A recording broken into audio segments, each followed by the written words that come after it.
Gli accosti che avremo nel 2024 saranno esattamente gli stessi del 2023.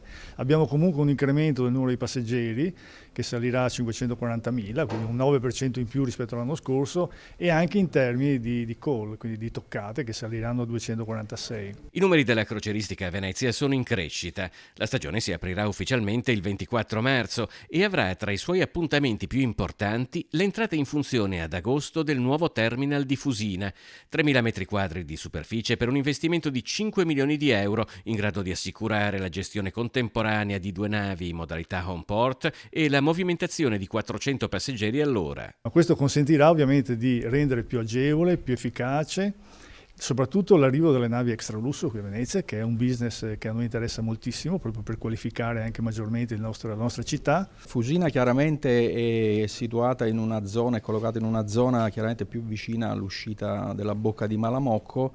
Crediamo che possa essere sicuramente un volano importante per contemperare queste esigenze sia del commerciale che del turistico. L'entrata in vigore del decreto Draghi, che ha tolto le grandi navi dal bacino di San Marco, fa sì che il 2021 venga indicato come l'anno zero, il momento nel quale il settore ha dovuto riorganizzarsi. Noi abbiamo come intercettato un andamento globale delle crociere, cioè un'attenzione più al green, quindi crociere più sostenibili e anche crociere in un certo senso più piccole, più sostenibili. Soprattutto abbiamo sostenuto il mercato dell'home port, ovvero i turisti che riescono a stare qua più giorni, riescono a visitare la città più giorni.